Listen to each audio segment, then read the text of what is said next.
with maybe the next person on my screen, and then we'll just popcorn from that. So today we have an amazing and good-looking group of panelists today. If we could just maybe just go around and introduce ourselves, starting with el más joven de alma, señorito Valentín. Thank you. Ray Valentine from St. Peter and Paul Epiphany Parish, located out in Williamsburg, Brooklyn, living J46. Chuitos Bunch. Yay.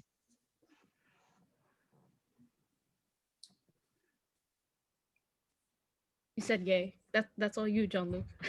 Oh, me, my turn? Yeah, Oh, introduce okay. yourself. My name is John Luke Saliva. I'm from the parish of Our Lady of Sorrows in Manhattan, Lower Manhattan, and I'm living J172. Yes.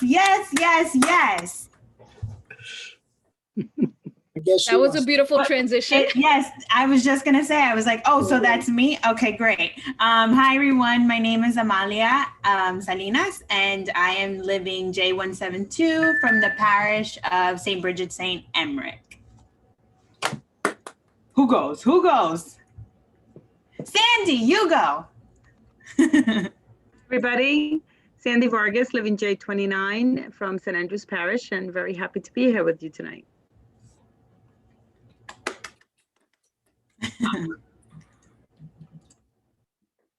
Guess I'll go? Oh, never mind. Go ahead. My name is Isaiah Acosta, living J171 from the parish of St. Martin of Tours.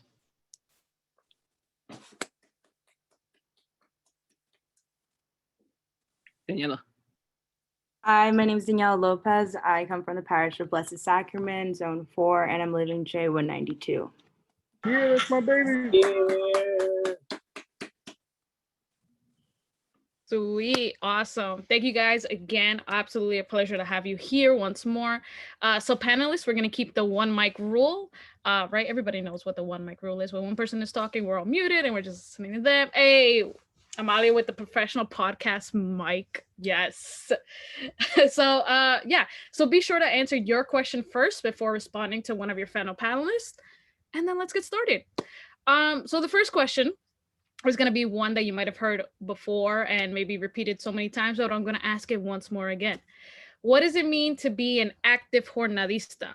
So the first person on my screen is Isaías. What does it mean to be an active Hornadista to you?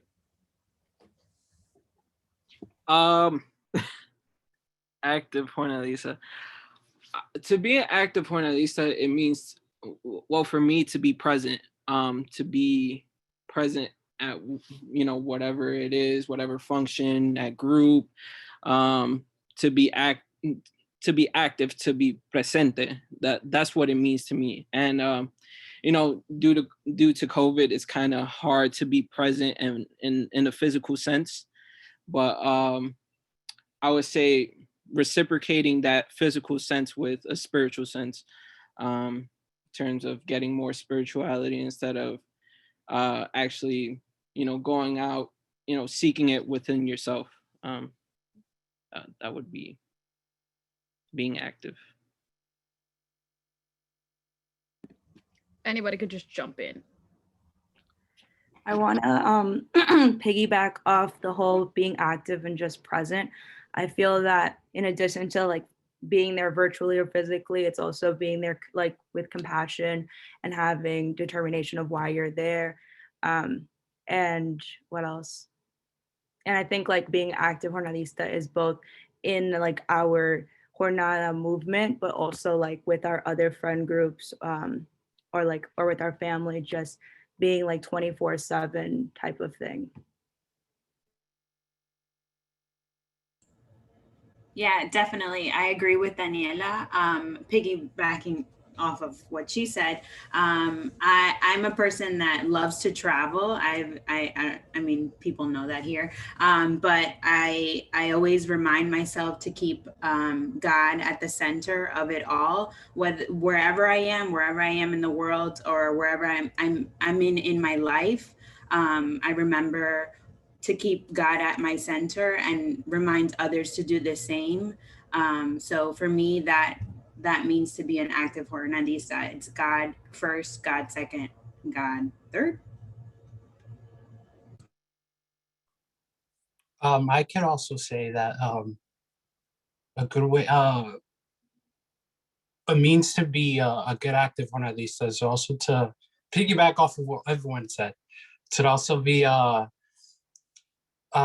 lead or to lead by example, even if you're not in a leadership position, to also just lead by example and do what's to your word. If it means heading to mass for your group, or telling your group like, hey, we're having mass, or like, hey, we're having group.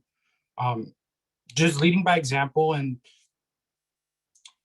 taking action to things, which makes me the good active Hornadista per se. Yeah. I think that how you are active and how that shows itself can change, you see, over time, right, over the years. But the one thing that needs to be constant in being an active Hornadista, and for me, has been to know that my life has been molded by Christ always.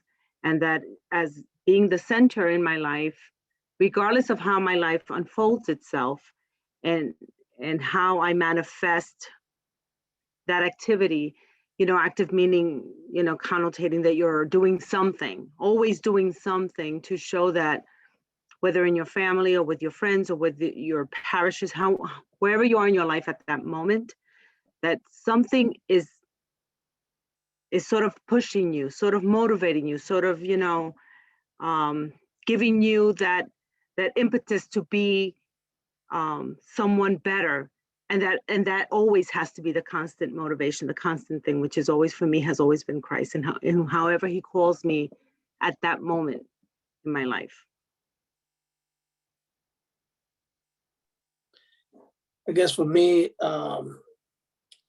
you know, doing the Jornada for quite some time, one of the three most important words that I think and phrase that I continue pushing myself to believe in and follow his Jornadista presente, por Cristo siempre, en la iglesia valiente. We take those three perfect phrases in our movement. It lightens up your heart. It lightens up who you want to be in life. And again, in being present and you know, doing your things in life with God first, like everyone said, allows you to live those three phrases. And that's how I live it. Sweet. Thank you guys for answering the first question. It's interesting to see where everybody's definition of active Jornadista is, especially on, like, we're all at different stages of our life. So it's very, very cool to see. So now I'm going to get to the nitty gritty, and I'm going to quiz you guys on what you guys learned in your Jornada with this next question. All right. So get prepared. Hold on. All right. Hold on to yourselves. So in our Jornada, we heard what are the qualities of a good Jornadista. Anybody remember from what charla that is from? When you learn about the good qualities of a Jornadista? Nobody? Anybody? Daniela, I gave it at your Jornada. Thank you, Howie. Thank you. Iglesia, from Iglesia. Thank you, Howie, in the chat. So it is from Iglesia. So the qualities of a good Jornadista are appropriate preparation, sympathy, discipline, initiative, and valor. So part one of this question is, how have you been able to practice these qualities? We're going to start with Sandy. You know, I think that when I made the Jornada, these were not in Iglesia. So, but nonetheless, appropriate. Well, I'm assuming that these are all sort of related in how I live out my life as a Christian, right? So I think really what stands out for me at this time is sort of discipline, because as we're living in the middle of this whole change in our lives, right? We have been sort of called or sort of forced to live things in a different manner. And that is not an easy thing to do, because it means change, right? So it means being able to sort of set aside how we do things in one way and being able to move on and do them in another way that still embodies all these attributes, right? That are presented here. So how do I live that? I think it's important, yes, to be appropriately, to have your appropriate preparation, to have sympathy and discipline and initiative and all of that. But if Christ is not at the center of any of it, then all of it will fall apart, So some days I may be better at some things than others. I'll tell you the truth, some days I'll be better prepared at my job than I am other days, right? But, or some days I'll be better prepared to intentionally live my Christian life. If I start my day with prayer, for instance, in my morning meditations, that sort of sets the tone for me, taking the initiative in my home and in my family, So all of these things sort of unravel themselves sort of organically as I live out my day.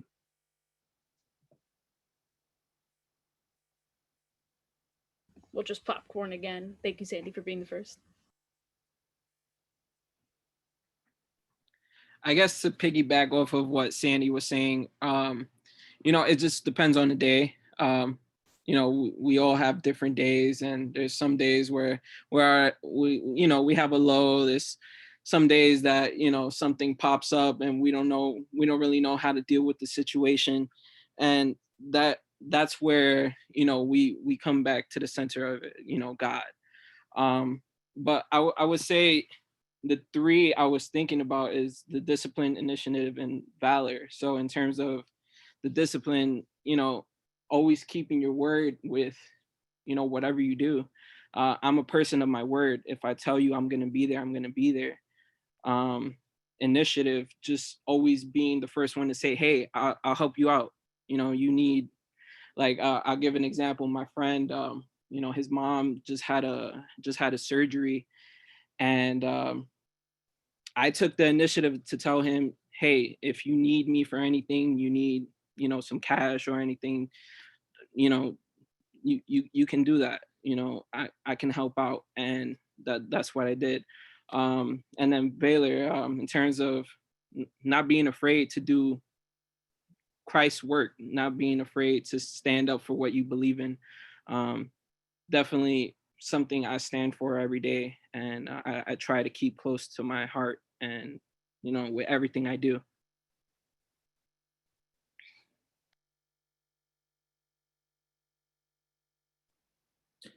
I guess for me, and it's weird, thanks, Jalis, you reminded me of my first charla that I ever made, and it was church. Those words are very strong, and living each and every day, especially of everything that's going on right now in this world, it's tough. But one of the words that really hits me, it's weird because I had it up. Hold up for a second. I had it up on my screen here because I pulled out my charla. Valor, right? Yeah, valor. It says the Hornadista cannot be a coward and not be afraid. I could tell you, and I think that a lot of you have seen that from me. I'm not afraid to tell anybody this journey that I've been living for over 30 something years. I show it, I live it, and it's important because anything that I can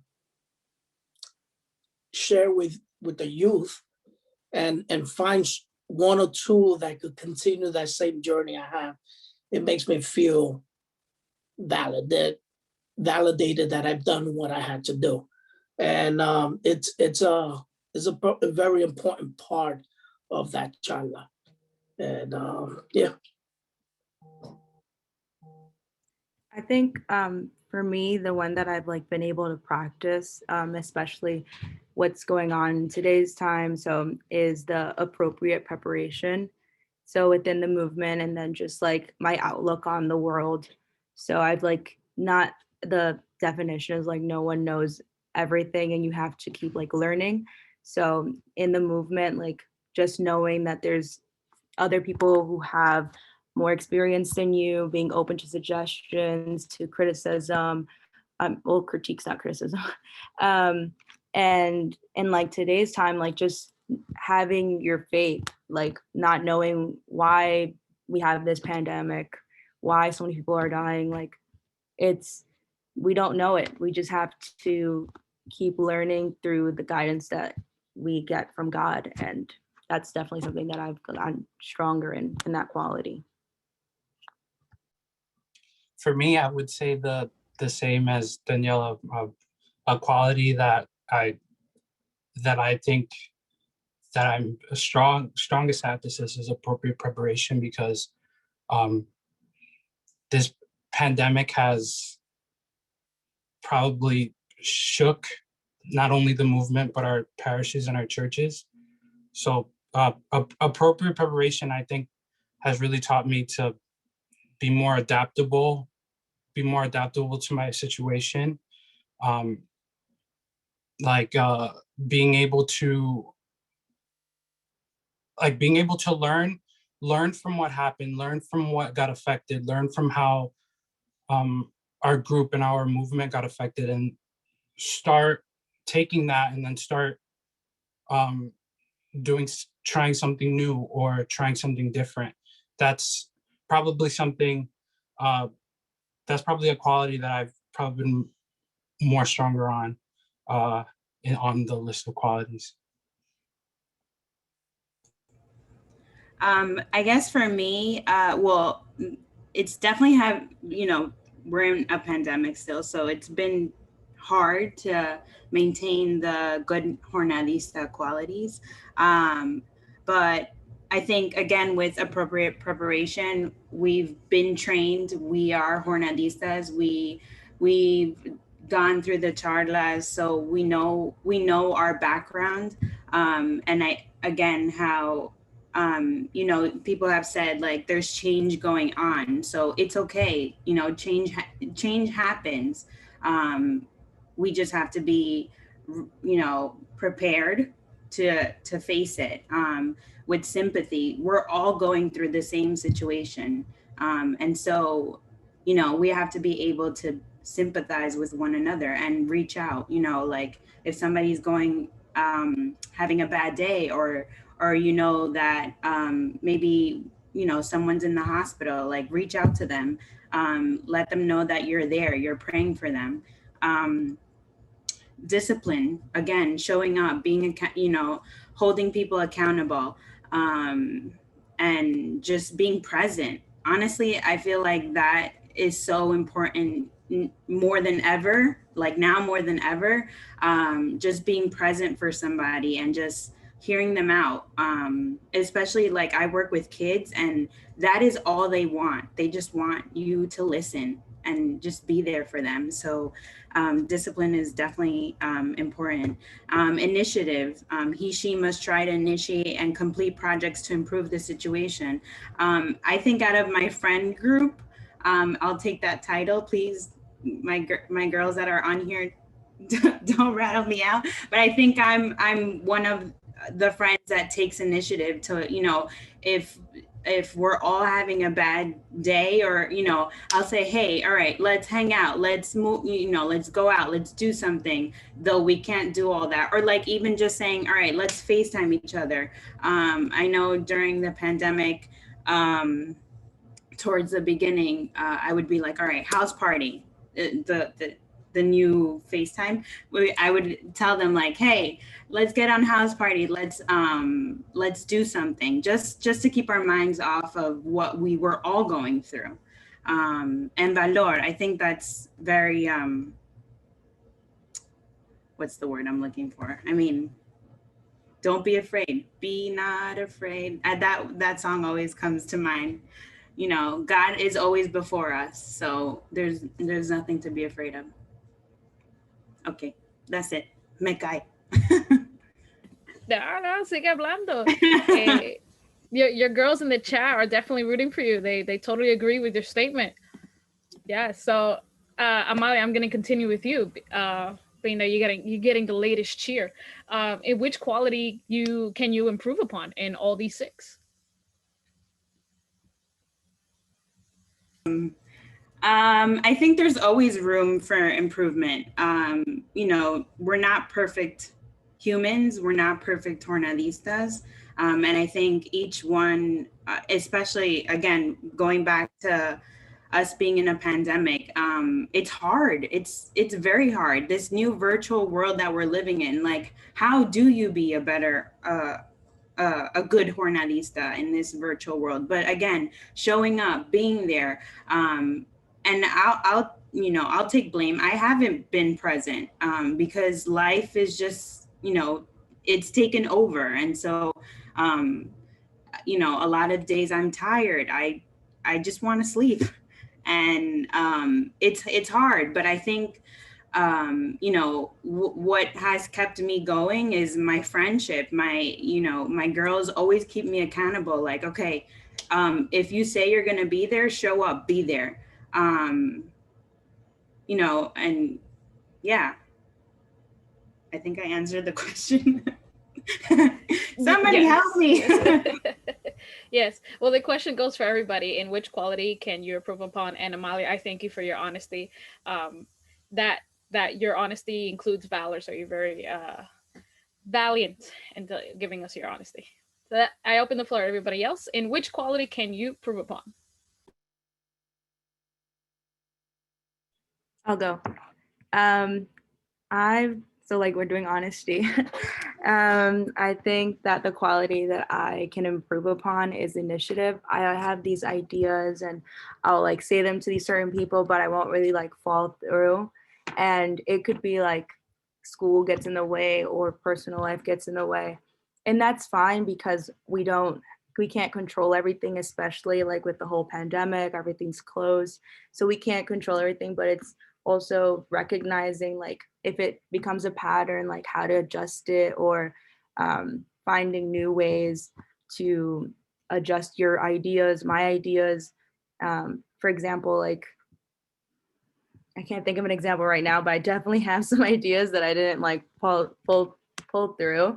And that's just something that like I need to learn from, and I am learning from, and just trying my best to like keep communicating with certain people, and just like reaching out to those who like have drifted away or something like that. One of the dangers I think that I've been, you know, grappling with is that of indifference, because since we're not in, it's almost a year since we've been sort of cut off from being able to meet up with people and be in activities, and even work related environments have changed. And so that disconnect from humanity in a way, when we're a species that has to sort of connect with each other and see each other and touch and that kind of thing, you know, and suddenly there's that sort of separation. We're cut off from the world in a way. And it's very easy to become, you know, not just separated, but also to become distant and to become indifferent to what is happening. And I think in the beginning of this whole, since, you know, when this whole started in last March, it was so scary, and there was so much emotion around it, and so many bad things were happening that it was really hard to process. And so I think that I went into sort of survival mode, and you sort of start to take a step back and say, I can't handle all this news. I can't have the news on all the time, and I can't hear all this stuff all the time. And so you start separating yourself. And the danger can be that when we are finally able to come out into the world in a semi-normal fashion, how will I feel about that? How will I be able to connect again? And I don't want to say that I'm not sympathetic towards people now, but it's different. And so I don't want to lose that ability to be connected and to be able to empathize and to be able to really feel for others, you know, when right now we're so disconnected, you know. So that is something that is you know, in my head kind of thing, and that I have to pray about, because it could, you know, to try and keep myself from suffering, quote unquote, you know, I sort of step back.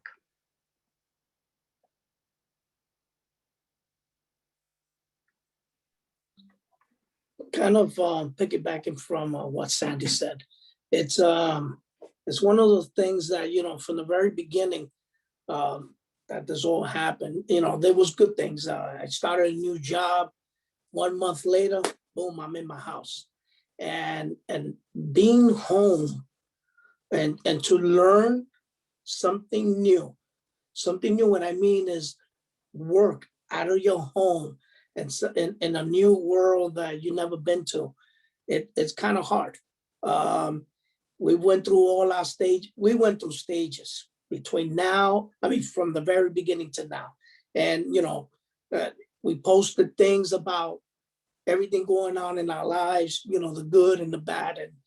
But one of the things that for me personally, and I know that, you know, we're going to get into that little depression because it's all in here. It's in our mind. If we don't do what we call the due diligence of making sure that we do the protocol and put on the mask and wash our hands and do this and do that from the very beginning. For me, it was, I can't be home 24/7 and not be able to go outside and see people. I'm a people person. I need to talk to people. And one of the things that my wife and I and my girls decided to do is it's begin a different journey. And what I mean by that, we started visiting people that I know are serious with, you know, taking care of themselves, that we can sit distance away from each other, but still feel that bond. And I have been blessed. We all have been blessed that, you know, first of all, we're all here on the screen today, a year later. You guys are doing fantastic. Continue doing what you're doing. But again, for me to have lived those three words, you know, presente, iglesia, valiente, I had to do something. You know, I do surprise drive-bys. Why? Because that's who I am. I've surprised the Vargases. I've gone to Staten Island, just honk the horn, wave at them. It's that vibe. You have to feel that vibe. As you guys know, Raven and JJ got married. So we're close to the Rosarios, and being around them, we still, and to this day, as we sit in their table or they come over, we talk about the Jornada movement. We talk about how can we use what we have current and translate that into this new journey. I have bumped into Melanie and Julio and Trader Joe's, and that vibe, that hype that I got is the hype that I got on my fourth day, and coming out and seeing everybody, and a blessing. anytime I could fist pump someone, I feel like that's the hug. That's God. That's God telling me, I got you, we're here. You know, let's continue to do what we do. And you know, it's true. And I'm going to piggyback for what Melody just said. The Holy Spirit has so many answers for us. We fear it every single day. And if we was to put ourselves, take a step back, marinate on the things that are going on, and let God and the Holy Spirit take care of it, we'll be able to breathe a little bit better. And that is what I try to share with everyone that's here. Even though I see you guys, it's a blessing to see you guys' faces. I know that through this communication, we feel it. So thank you.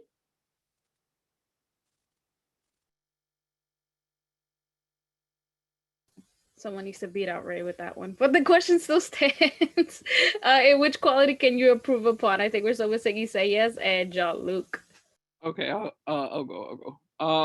I would say one quality that I really need to improve on is, even though I mentioned it as one of my traits, is definitely an initiative.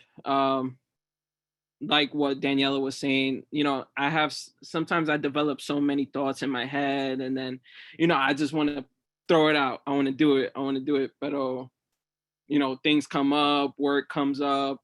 You know, I gotta go to my tia's cumpleaños. I don't know, something's always going on. Something even in the house, even currently right now with COVID, you know, there's always something going on.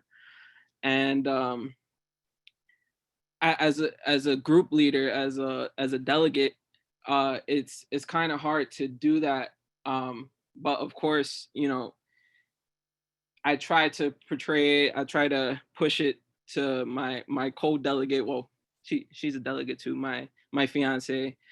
And you know, we piggyback against each other, and then, you know, we kind of like on the initiative together as well, where, you know, we want to throw things out there for our group. We want to throw things out there to get the youth excited that, you know, even though we're home, we can still do things. We can still participate in, you know, a prayer. We could still participate in something, but it's just always the factor of pushing it out that I'm lacking of. And it's as of recent with, you know, just the pileup of responsibilities and the responsibilities of an adult, of course.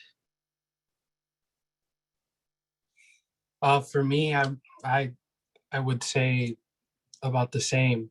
That again, like Amalia said before, that the qualities on this list are qualities that not only probably all of us, but probably myself needs to improve upon. But initiative is a big one for me to improve upon.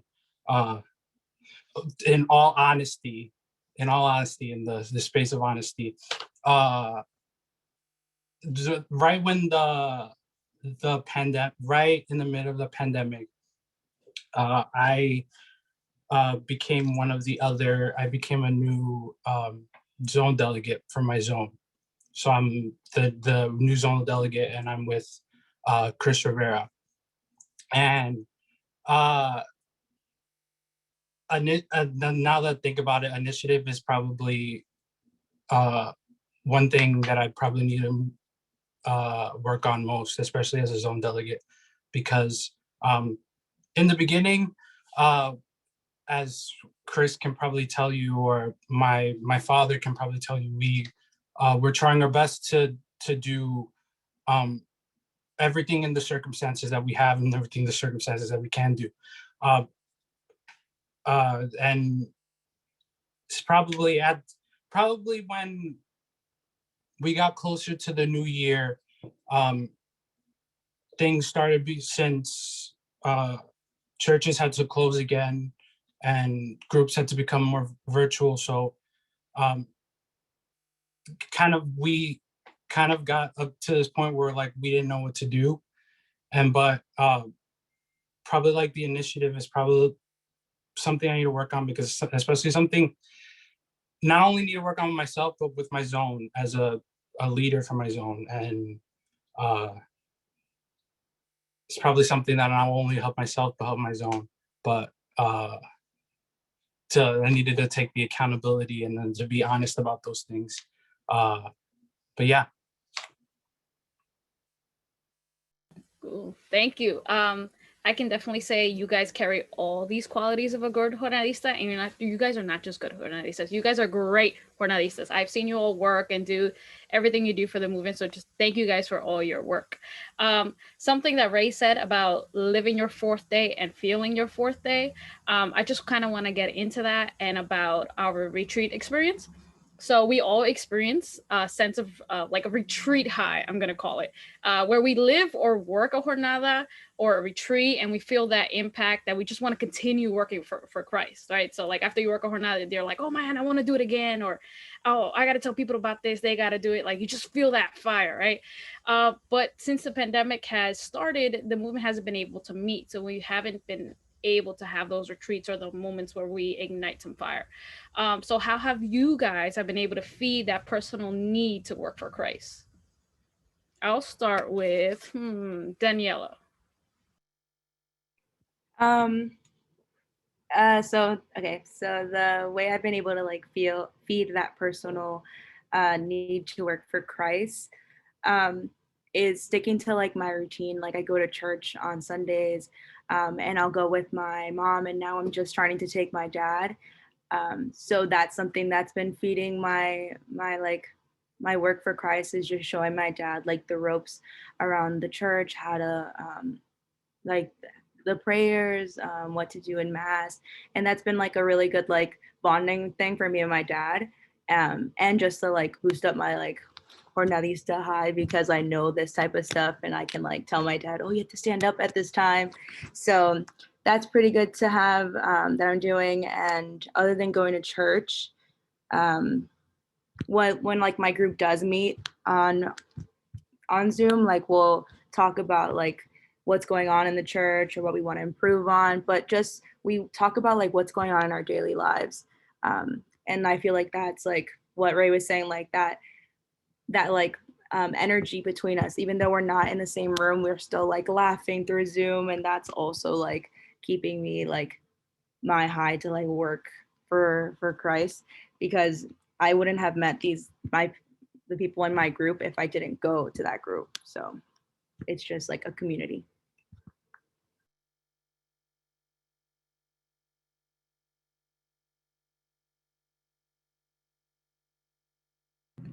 I'll choose.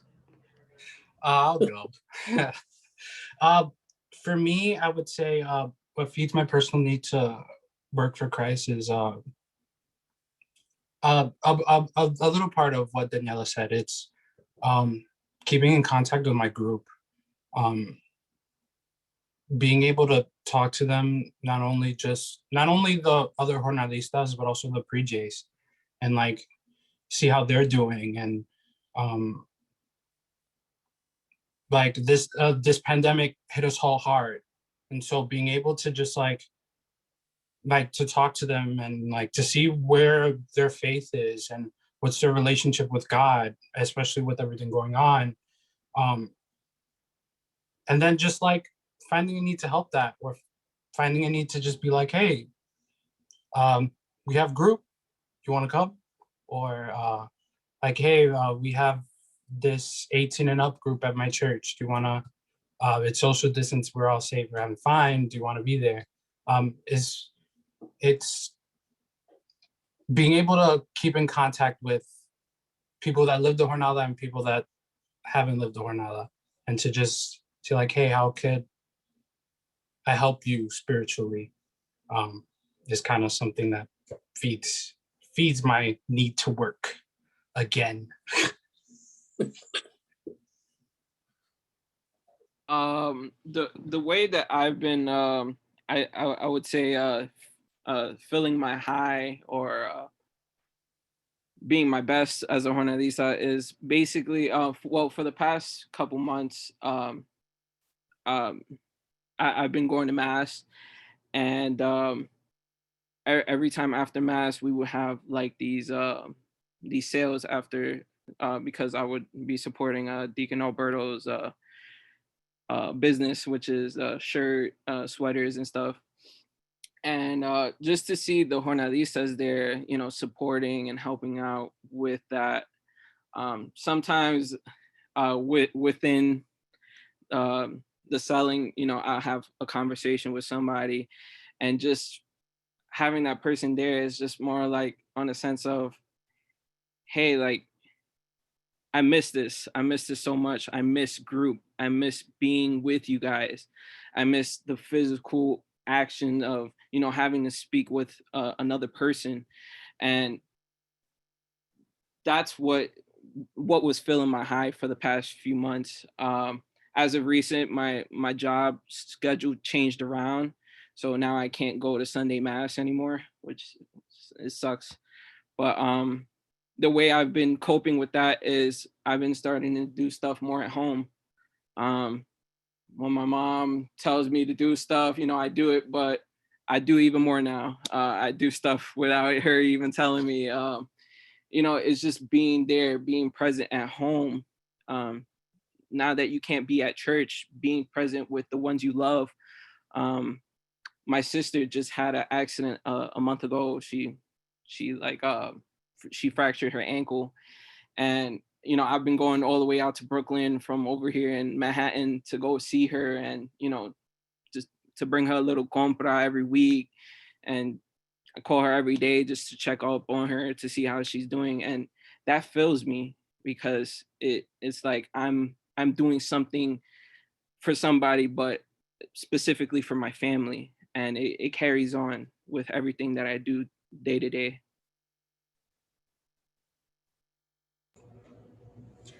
I think for me, since the pandemic has started, my faith has definitely deepened. At the very beginning of the pandemic, my father and I were diagnosed with COVID. And so my anxiety went through the roof. I was so scared of being sick. But at the same time, I was even more scared about losing my dad. So like, it was like a thrill of emotions. But like, since we were diagnosed, my mom was like, all right, we need to do something. And so every night around 7 p.m., right before dinner, we would gather to get, well, we couldn't because my dad was in separate rooms, but he had his own rosary, and we would pray the rosary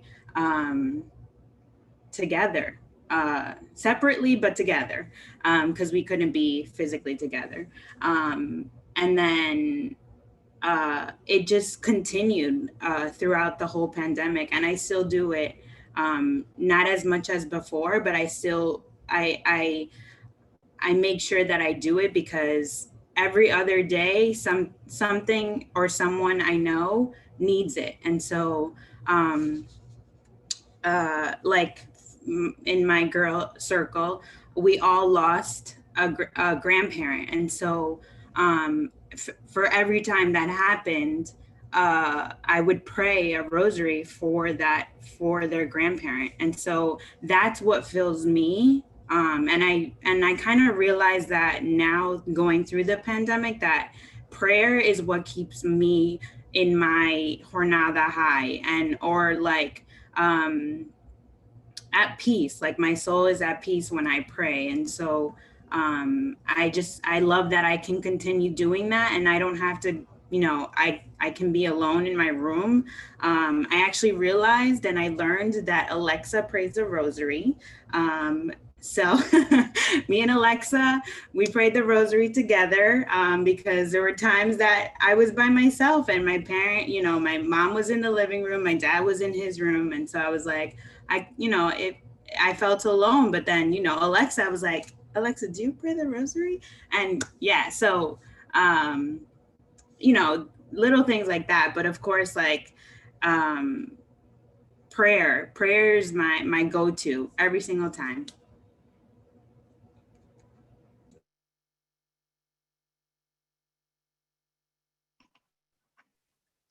Very cool that Alexa prays the rosary. And in Spanish. You gotta tell my mother that. I'm making the order right now. Yes, yes. You know, I've been a Hornadista longer than I've been married. And I'm going to celebrate 40 years of marriage this year. So, holy cow, that's a lot of years, right? And, you know, when this question was brought up, I couldn't help but compare my life as a Hornadista to my life as a married woman. And they're very similar because, you know, when you first fall in love and you want to get married and all those awesome feelings, and there's that bliss, that moment of bliss, and you can really say that's your high, right? And the same thing as a Hornadista, you know, I made my Hornada, and that high of being a Hornadista will never, ever leave me. I will always remember what that feels like. But do I feel like that today? No, I don't. Okay, that is the honest truth.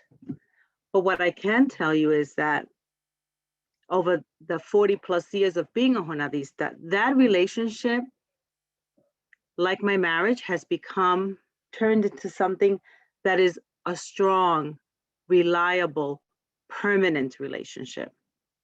All right, one that I can, you know, that feels right, that feels comfortable, that I can honestly say, I don't remember not being Hornadista.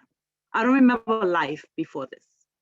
And when you get to that point that your entire life is, this is my lifestyle, all right, then everything that I do, everything that I live is from that experience. You know, I recently went to a wake, and the brother of the deceased, you know, the deceased was a Hornadista, God forbid, Freddie Torres. His brother is a deacon, and, you know, his brother Nelson, Hornadista also for many, many years. The first thing now he's not an active in the movement kind of thing, but he's a deacon in his diocese.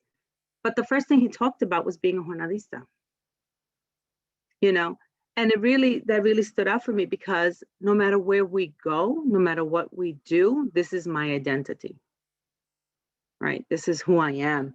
And so aside from that, you know, that's my starting point. So keeping that in mind, then, you know, I stay connected with Christ, if you want to call it my high, but I stay connected with Christ through my daily activities, through my prayers, through my meditations, but especially during this time, through our work with the Family Life Ministry. You know, that has been a blessing to do. I'm very humbled to be part of the team, to be part of the committee, to do that kind of work. And we have been able to truly have a wonderful year of community as Hornadistas, as families. We've had couples, we've had children join, we've had single people, it doesn't matter, you know, it's been on an ongoing basis, you know, and we're in the beginning, we met every week, and it was more often, and now we meet once a month, but still there's a strong connection there, a strong connection to want to continue to live as active and as Hornadistas who are aware that we need something. We need something to be able to survive in our days, to survive, to keep going, to stay strong in our faith with Christ. So that to me has been that one thing that has really been very important in my journey this past year.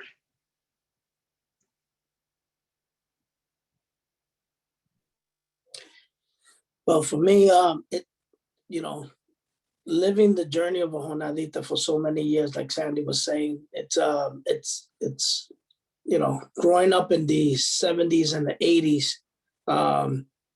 that was the only thing that kept us, I could say, alive. It kept us active in the parish. It kept us close to certain friends.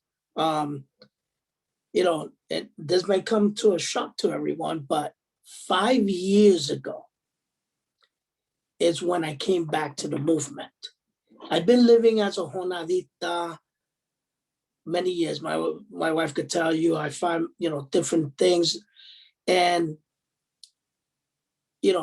the way that this all came about, and Sandy, the Vargases, is a part of that testimony.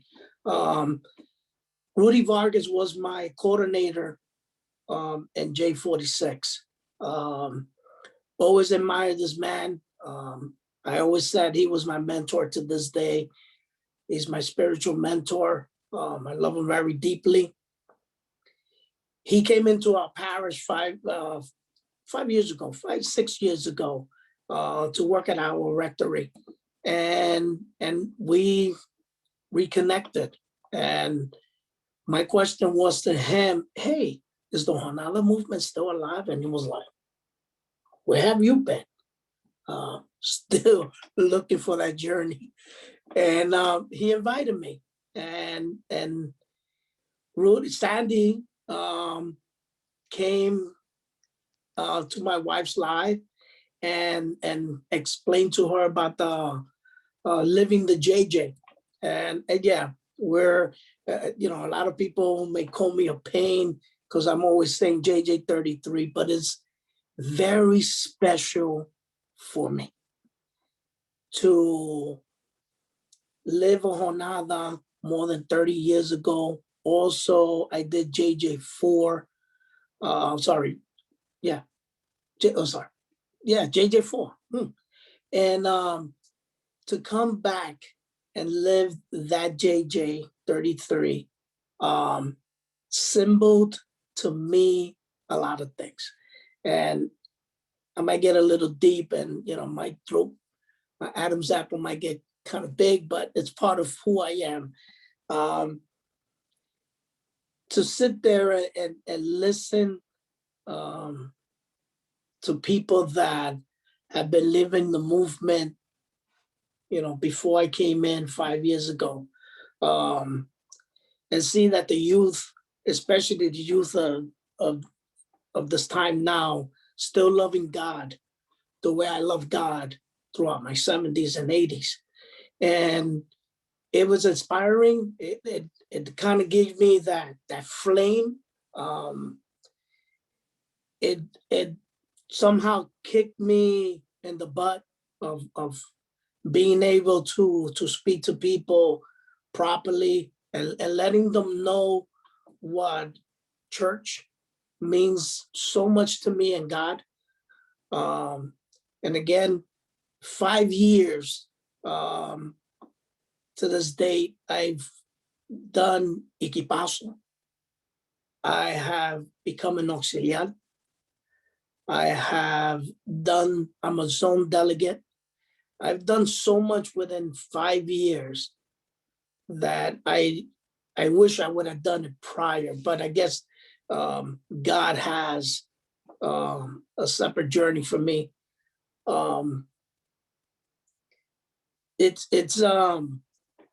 What can I say? It's been something that I live each and every day, doing JJ 33, learning a lot of things about Jesus Christ dying on the cross at the age of 33. So that does symbolizes a lot, that Jornada for me. To this day, I still live it. I'm blessed to have my mentor still by my side, and he actually did it with me. And I'm still living it, and I want, we see a lot of people here in Zoom. I wish it would be like this on a constant basis. Last year throughout this time, I started doing rosaries on Saturdays. That was my job. I think that was my job as a Hornadista, and I kept it going. And this year, before Lent started, and my wife was gonna pull my ear for not doing it, but I will start it this week. I was supposed to start this journey of posting things about God, things about, music, anything that might inspire you guys in a little way. Whenever you guys are depressed or down, being able to go to my page and be able to see that and then inspire you to do that as well for your friends to see. You see, it goes back to the name Jornada. It's the journey. We have to share this journey until God calls upon us. So I am blessed. I will continue doing what I do. And yeah.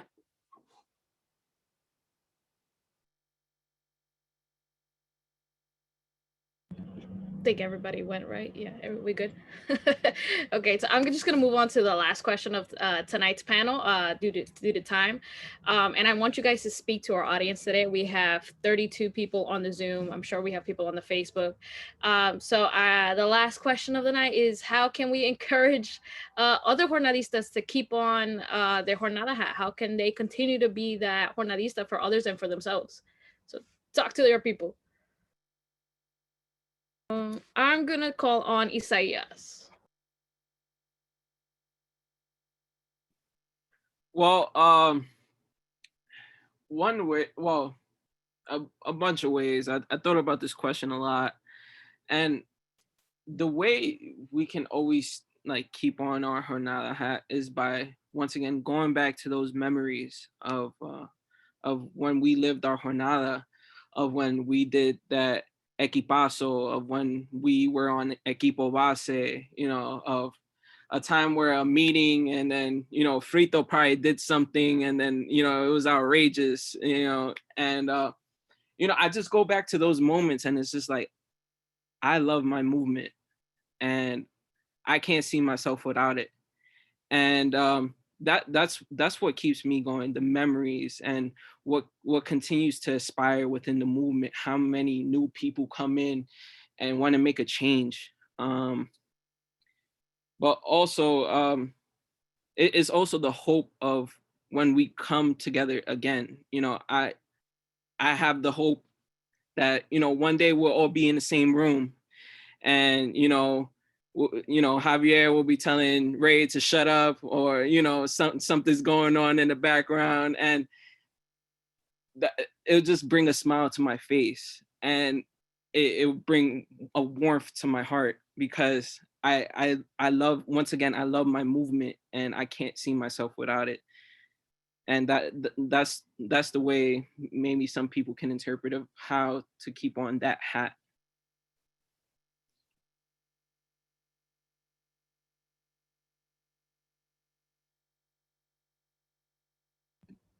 I will call on you.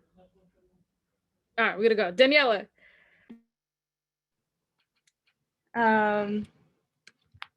I would say that the way I feel that to encourage other Hornadistas to keep their hats on is communication.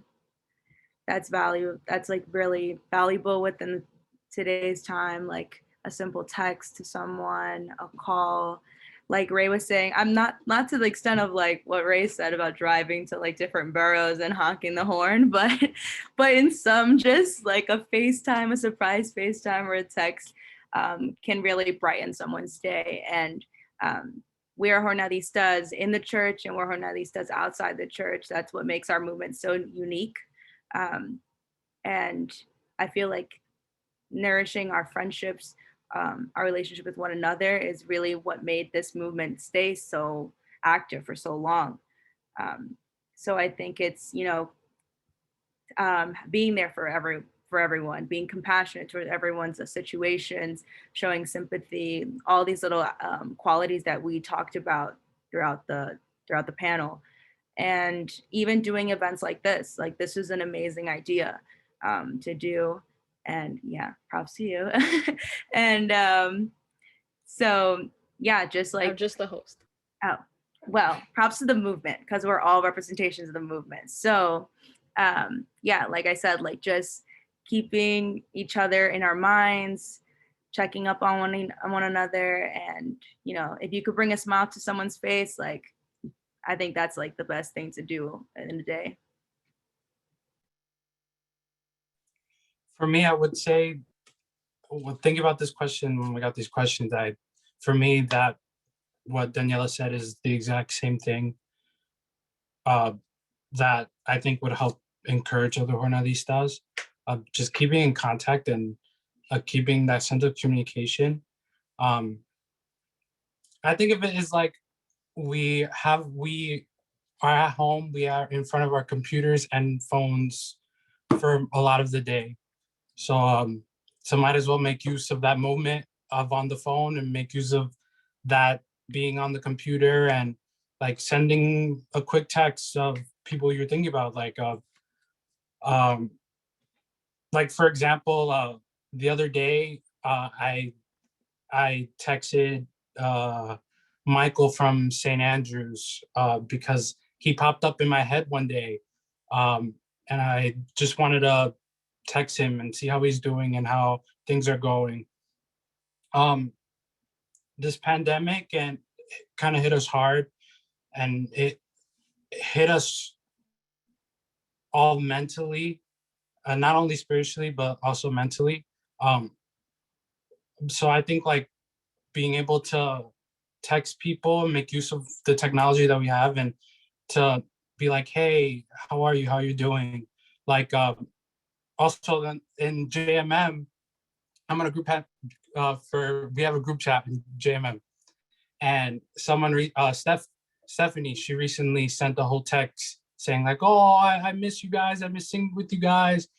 And that I kind of felt that because I was just new. I'm new to JMM, but I over the short period of what I got to do and got to sing with JMM, I missed singing with JMM, and I missed singing for the movement, and being able to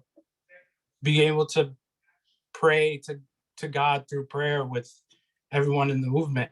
I just also think communication and contacting will help more, because you don't know what people are going through personally.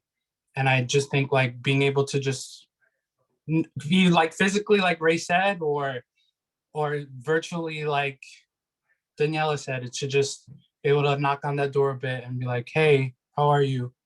I'm praying for you. I hope you're okay. And yeah.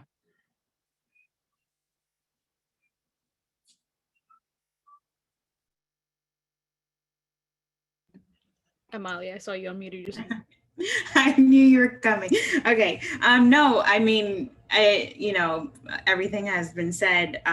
But yeah, reaching out to your friends, making sure that they're okay. Reaching out to people that you don't really talk to on a daily. Everybody can definitely benefit from a, hey, how are you? I hope you're okay. God has you. Like, God got your back. At the beginning of the pandemic, when my dad and I were sick, I received a care package from my best friend, Mel, my J sister.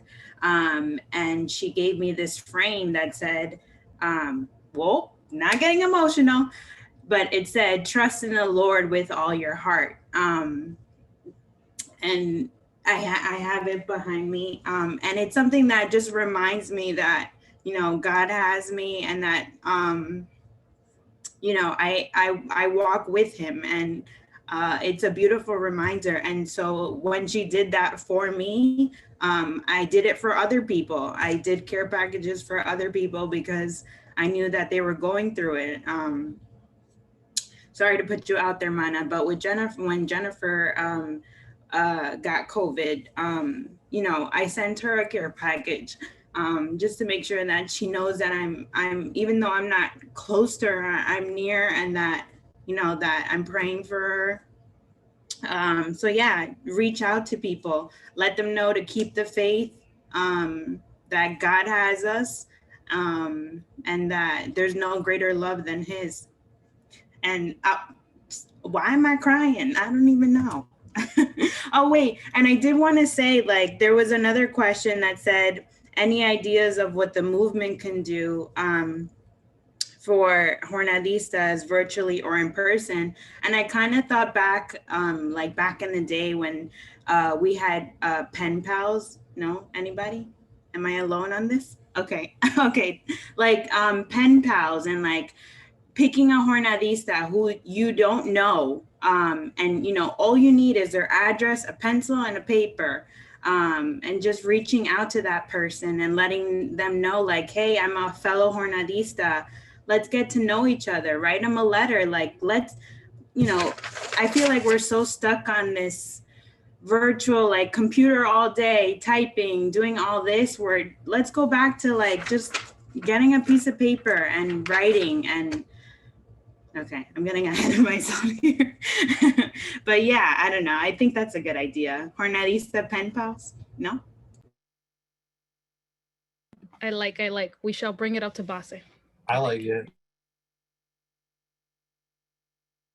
Sandy or Ray? I think that the things that came to mind with that question are that we need to learn how to live among the people that we're with. All right, the people that are in front of you. Sometimes when we're too busy in front of the phone, in front of our devices, we forget that there are people around us that need us. You don't have to go far to live your fourth day. You don't have to go far to keep your jornada hat on. What is a jornada hat? You know, the lessons that we learned in our jornada are the same ones that Christ teaches us, whether we're jornadistas or not, is to love our neighbor, is to be there for others, is to continually grow in what Christ wants us to do and serve him in the place where we're at, which means we don't have to do extraordinary things. It's to live in the ordinary, to keep it simple, to continue to pray, to listen, to be present, to pay attention, to act, to pray again, and to continue to act, right? So you see the need, you pray about it, you think about where am I needed in this place at this time, and then do something about it. And then set back and pray again, because we lose the opportunities. The pandemic has been horrible, but it's also been an opportunity to learn how to respond to a crisis that is not something that cannot be resolved without the hand of a human being. We are those hands, right? There's been so much pain, so much loss, so much suffering, so much, you know, our young people are so, I feel so bad for them with this whole virtual school thing, right? They're so lonely. There's a lot of loneliness, right? So let's pay attention right here in our own backyards, in our own homes, in our own neighborhoods. I think that's where we need to start.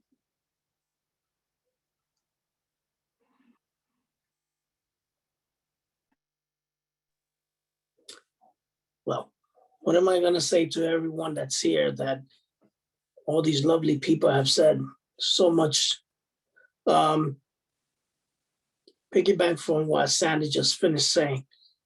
We all have something inside of us that we have allowed COVID or this virus or this world that we're living in not be able to express it.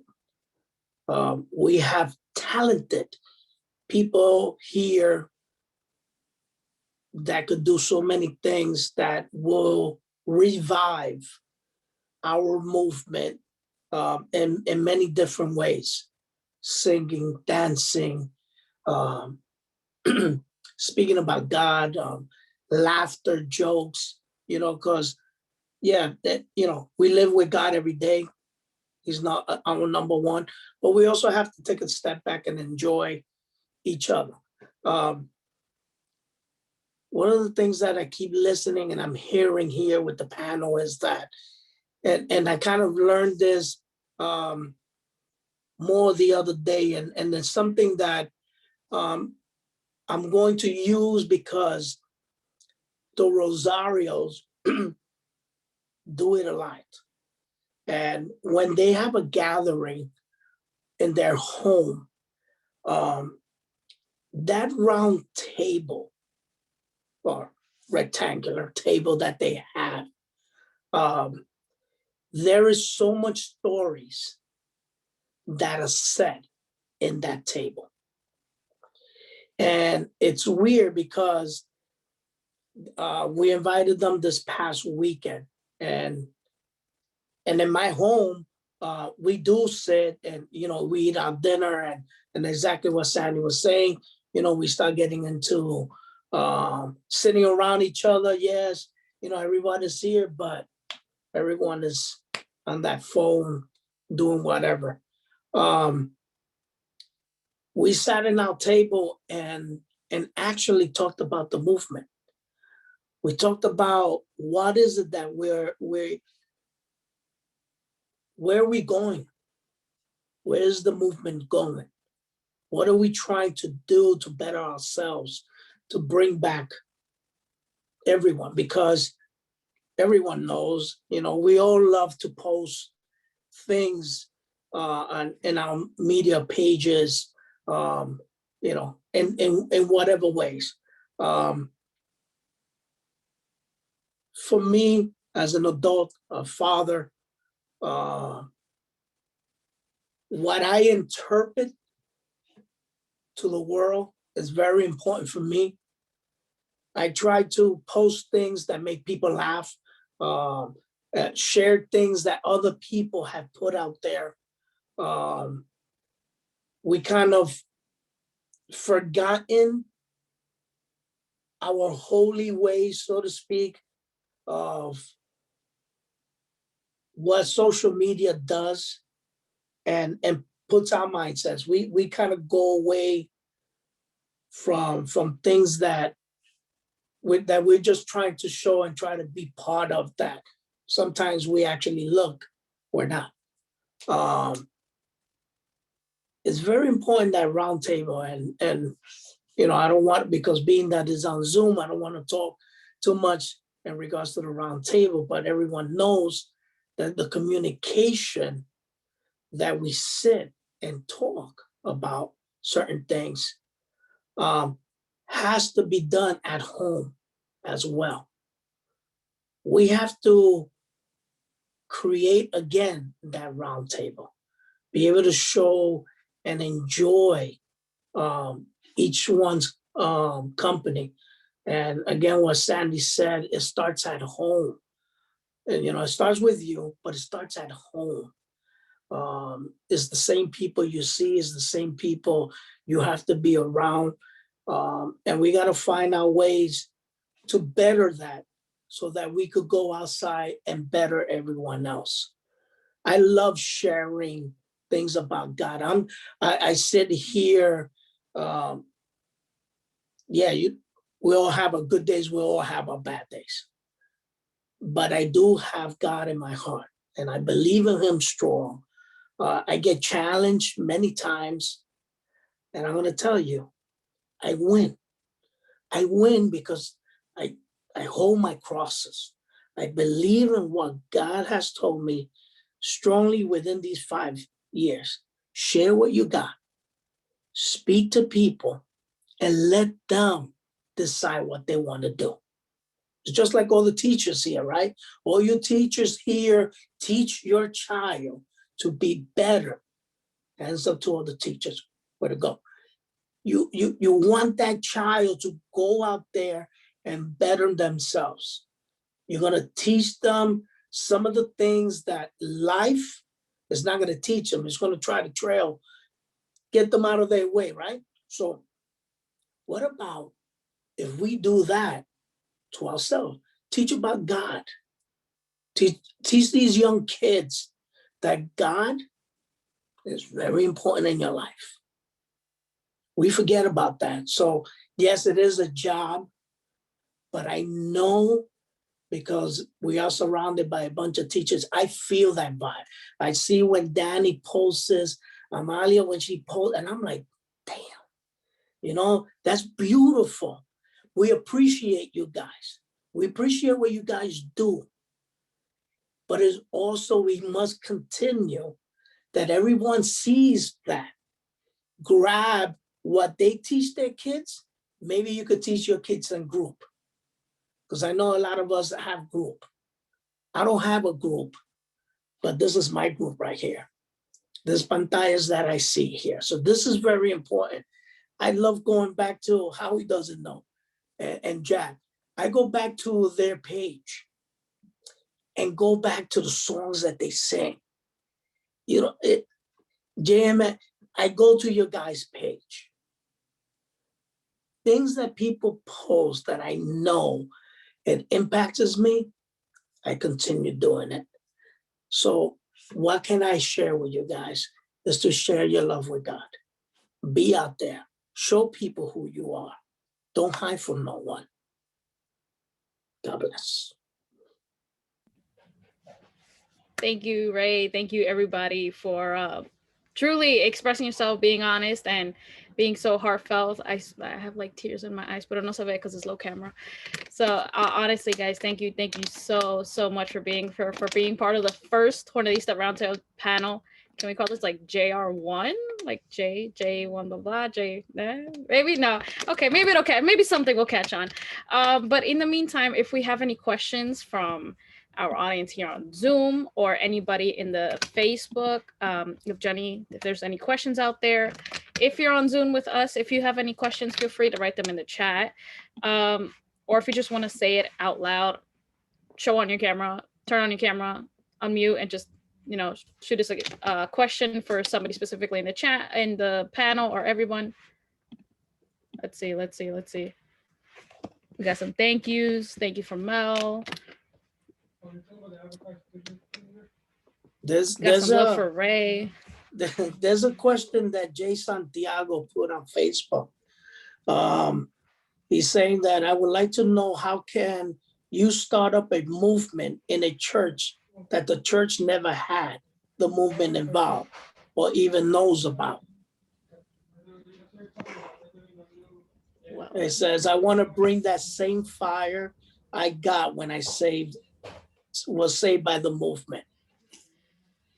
Well, I think any of us can answer that question. I guess we are a Hornadista movement totally, but we are just also simply a youth movement that is, you know, the Hornadista. So anybody can always start a youth movement, get a bunch of kids, bunch of teenagers, be like, hey guys, come over on a Friday night, let's do this. And since you've been part of the movement, you know how group works, you can lead it with that template or lead it through another.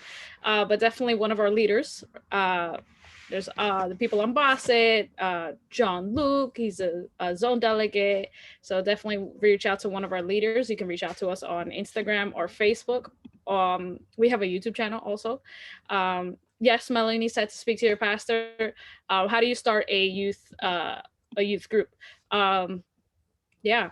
Wow, look at us. We have we're professional. Like, hey, reach out to this, reach to that. Whoa. I like that communication. I want to ask one question, like two questions. Well, I'm from SCA, Santa Catherine, Alejandria, but before to the new people, new delegates, new Jornadistas, everything changing. So before I speak to the other parish, Santa Agata, that's from 49 7th Avenue. Maybe the priest almost told me he wanted to call me, but he never called me. So I had to wait for another priest to open the group over there, but I had to wait for the call to open the another church over there for another group. So what I had to do for this church, because I'm not delegate, I'm only J. So for my church it's only discrimination. No, I'm the old J, and nobody want to set me there. So it's only young young groups, you know, and new jornadistas. Ana, este es Rey Valentín. Una de las cosas que nosotros, lo que usted puede hacer primeramente, comunicarse con base. Y también puede hablar con ellos. Ellos le pueden decir quién son su zone delegate y se pueden comunicar, y cualquier problema que usted puede tener o necesita ayuda, ellos van a llamar a los otros y nosotros los comunicamos con usted. So, la primera cosa es bien importante que si usted le puede mandar un mensaje a base, y después ellos le van a pasar ese mensaje a nosotros. Okay. So, eso es lo primero. No a base, a Wayne.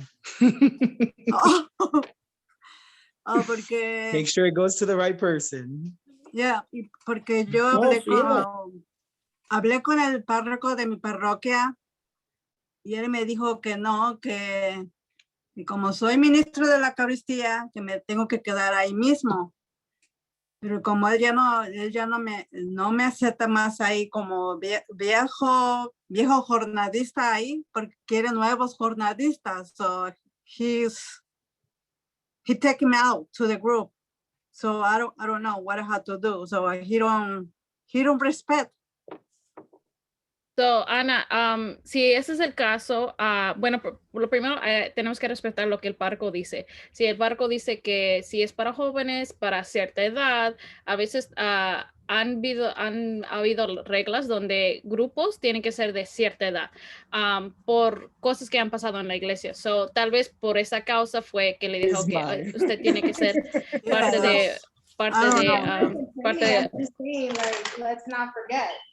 Is that Felix? Felix, your mic is on. My bad. Okay. So, Ana, como dice, puede ser de eso. Pero lo que sea, usted puede ir a otro grupo, sé que usted también es cursillista, también puede visitar los cursillistas. Anybody else have any other questions out there? Last question of the night in the chat. Jenny, if there's any questions on the Facebook. No? Going once. No questions on Facebook. Sweet. Awesome. Yeah, Yalisa, I just want to thank you for moderating and thank doing such an amazing job. But I want to give a shout out to all our younger Hornadistas who have been so brave and so strong and so courageous through all the adversity that we've been through. Amen. Right. Keep your hats on. Amen. Amen. Thank you guys. Thank you guys so much for being part of the Jornada Roundtable #1. Thank you so much for accepting this calling. There hasn't been a calling in a while, and this is the first calling in 2021. Woohoo! Amen. Amen. So thank you guys. Thank you guys so much. Thank you everybody who's joining for us on Zoom, everybody who joined us on Facebook. You never know, you might be the next person to be on the next panel. So thank you guys, everyone, once again. Have a great night. We shall see you next week. Stay tuned. Amen. Have a good night, everyone. Have a good night, guys. Good night, everyone. Good night. Good night.